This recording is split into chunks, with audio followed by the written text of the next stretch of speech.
আসসালামু আলাইকুম গাইস, কেমন আছেন আপনারা সবাই? আপনাদের জন্য আমি আজকে চিতই পিঠার রেসিপি নিয়ে আসছি 2 রকমের ভর্তা দিয়া। প্রথম দেখুন এখানে আমি চালের গুঁড়া নামায় রেখে দিছি, শুকনা চালের গুঁড়া।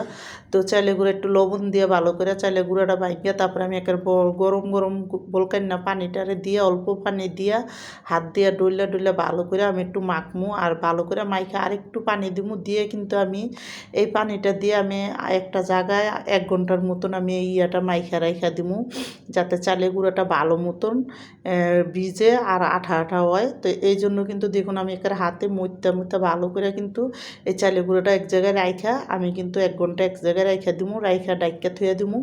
আর এই চালের গুঁড়োটাও ভিজতে থাকুক এদিকে, আর আমি এদিকে আপনাদের 2 রকমের ভর্তার রেসিপি দেখাইতেছি।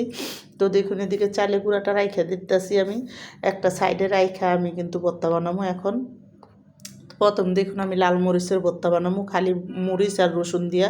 তো আমি এখানে মরিচটা একটু তেল দিয়ে হালকা করে আমি ভাজবো, হালকা করে ভাজা হইলে এখানে কিন্তু আমি দেখুন বেশি করে কটা দেশি রসুন দিয়ে দিলাম আর কটা পেঁয়াজ দিয়ে দিলাম। তো আমি এটি সুন্দর মতো একটু হালকা ভাজা দিয়ে নেবো, বেশি একটা ভাজুম না, হালকা হালকা একটু খালি রসুনটি লাল লাল হয়ে আইব।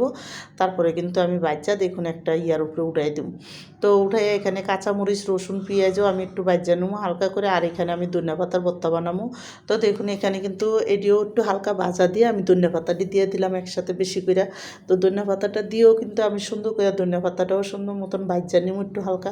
তো ভাজা দিয়ে ভালো করে পানিটা শুকানো পর্যন্ত ধনিয়া পাতাটারও ভাজা নেবো, আর ধনিয়া পাতাটা ভাজা তারপরে কিন্তু আমি এক সাইডে রেখে দেবো। তো দেখুন এদিকে কিন্তু সুন্দর করে ধনিয়া পাতাটা আমি লাইরা করে পানিটা শুকাইয়া তারপরে উঠে দিচ্ছি। তো এইখানে আমি দেখুন সুন্দর করে কিন্তু আবার 1 ঘন্টা পরে আটাটা ভালো করে চালের গুঁড়াটা আবার দিলাম, আবার আমি হালকা একটু গরম পানি দিয়ে ভালো মতন চালটাকে সুন্দর করে একটা ছিটে ছিটে দিয়ে মতন তৈরি করে দিই।